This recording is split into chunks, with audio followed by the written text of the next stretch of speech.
My name is David Daniel Ball, and these are the headlines for Sunday, the 31st of October, 2010. And today's tune, Sir Charles Hotham, the first governor of Victoria. And a Bible quote, "For it is by grace you have been saved through faith. And this is not from yourselves, it is the gift of God, not by works, so that no one can boast." Ephesians 2:8-9. And in headlines, security forces reportedly arrest a Yemeni woman and her mother for alleged involvement in sending explosive packages on cargo planes to the U.S. Obama arrives in Chicago to unite Democrats in a Move America Forward rally, marking the third time the former president has campaigned in his hometown for Democratic candidates. The Justice Department is sending election observers to the border state amid fears of election fraud if illegal immigrants vote in midterms. Despite promises a D.C. rally would remain non-political, thousands at the event hosted by Jon Stewart and Stephen Colbert got a liberal earful as Democratic and Obama support groups spread their message. And in breaking news from news.com.au, Yemeni security forces have arrested a woman suspected of posting 2 U.S.-bound parcel bombs. Suspect package from Yemen found in Britain aboard a U.S. cargo plane could have exploded and brought a plane down. Popular host of satirical cable TV news show offering an appeal for moderation and civility in polarized times. Kentucky Blonde said months spent touring China with 114 Miss World hopefuls had made a big impact on her life.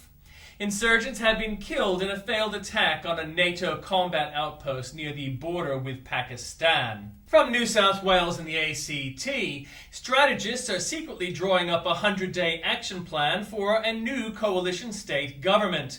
5 years in jail may have sealed Brad Cooper's reputation as a shonky businessman, but it's done wonders for his waistline. Australian retailers are misleading customers using fine print to refuse refunds on products. Suspended sentences should be scrapped because of concerns serious offenders are escaping jail. From Queensland, Labour colleagues of jailed former Minister Gordon Nuttall should be afraid of his intimate knowledge of the party and its secrets, his daughter says. Apparently, he never said what he needed to say before. Helicopter rescue team is grounded.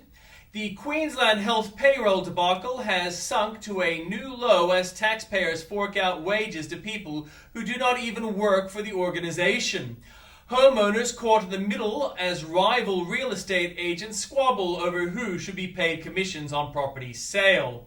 There were cheers and tears as 120 Brisbane-based diggers returned to the loving arms of their family after their 8-month tour of Afghanistan.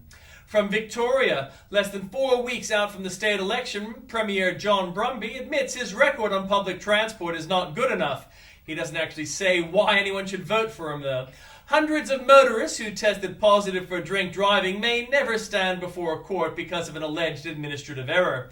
The Greens candidate for Melbourne in the state election is working for a company that mines dirty brown coal. Police are warning motorists to take care on Victorian roads as a wild weather wreaks havoc across the state. From the Northern Territory, police are concerned for the welfare of a 63-year-old German national who has been missing in the Kakadu National Park since yesterday. From South Australia, the state government has given the green light to undertake development in national parks without approval under an overhaul of planning laws. Health workers, including doctors and nurses, are being assaulted or threatened up to 120 times a week in our public hospitals. Parents face a 4-year jail term or $15,000 fine for failing to fence inflatable child paddling pools this summer. Traders in the city's East End are so desperate for car parks, they're calling on local residents to rent out their driveways. From Western Australia, nurses in West Australia have been issued new guidelines banning flirtatious behaviour with patients. Lavish public loos costing $250,000 each and installed by councils across West Australia have cost taxpayers a total of $18 million.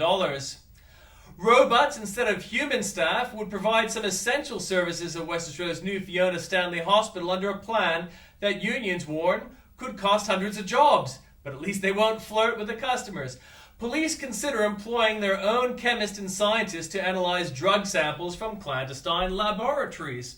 West Australia will become a key player in the battle for space supremacy, hosting a multi-million-dollar US defense base to spy on foreign satellites and watch dangerous space junk. There's nothing new from Tasmania. And in comments from Piers Ackerman, why Labor's NBN will bite back, to which I add, they don't know how much it will cost, but when built, it will still cost and be obsolete. It is a plan to pork barrel money. Gillard is approving this not because it is worthwhile, she wants to pay off ALP mates. And from Andrew Bolt, Labour minister accused, Victorians now pay the price for Labour's damn madness. It's the Greens' way to live off what they so lightly condemn. Visit London and breed, they'll pay and house you well. The Greenhouse Brawl, where the Greens recruit when a university runs a cattle station. Their local Christian minister may be boring but safer. Roy shouldn't be there, yet he has graced Parliament. And more for you there at the link.